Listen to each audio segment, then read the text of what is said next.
warehouse. So please welcome Chris Wolf.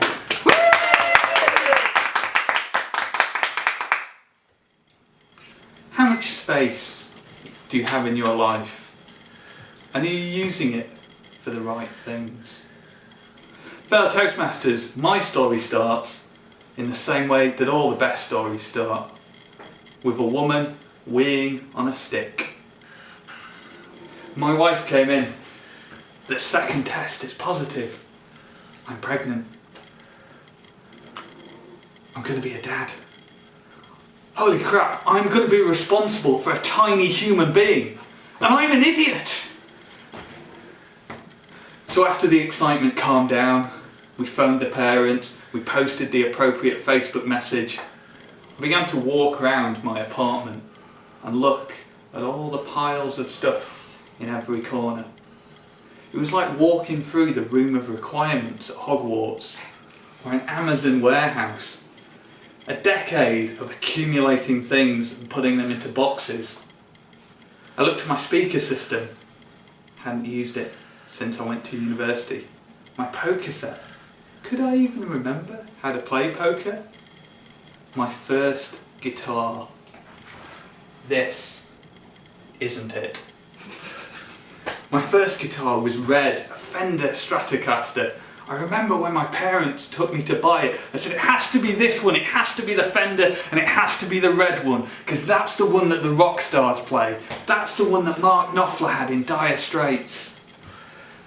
I picked it up and gave it a strum. It was completely out of tune. I hadn't played it since I got this one. And at the time, I was working up in Harrogate. I became friends with a colleague named Alan. We bonded over our mutual love of pub lunch.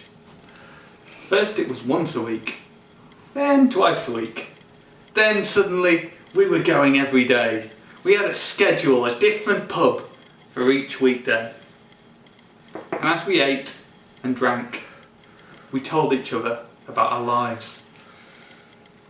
Alan used to run a business, a very successful business, but one day his business partner took all the money out and fled the country. And this was just the start of Alan's problems.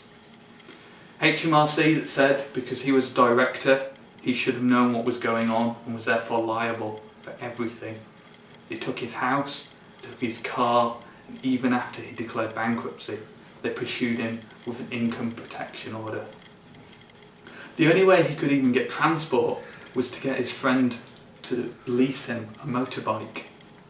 And his friend Roger is blind. But it turns out that the good people at BMW don't care if you have a valid driving licence or all 5 senses. As long as you can pass the credit check, you're okay. I had no idea how I would feel if this happened to me. But Alan just went on and carried on with his life. Because he realised that they could take his house and his car, but they couldn't take his family, they couldn't take his kids, his baby granddaughter, his experience or his memories. They couldn't take anything that was truly important. Back at home, I decided, inspired by Alan, to make a change. I put my first guitar on Freegal, a service that allows you to give things away to people who need it. And as soon as it went in, the emails came flooding in.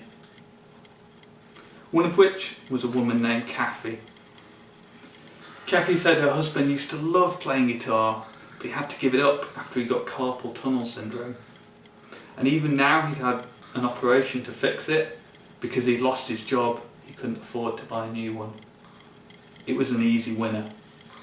They came round the very next day. It turns out Kathy's husband was a huge man. He didn't have hands, he had paws like a bear. No wonder he had problems. And when I handed over the guitar, he pulled me in and he hugged me. Now I want to tell you that this is the end of the story. That I felt great about having made someone's day. The truth is, I felt a little bit of regret. It sounds stupid, but I've never really given up on my dreams of being a rock star. I imagined that one day I'd make it, and then after a long successful career they'd come round to make a documentary. And I would proudly reveal my red Fender Stratocaster, the guitar that started the magic, just like Mark Knopfler did in his documentary. But as I gave more and more things away on Freegal, I began to feel better and better. As I gave each of the warehouse of gifts that I had away and made someone else feel better, I saw the space opening up I needed for my own family.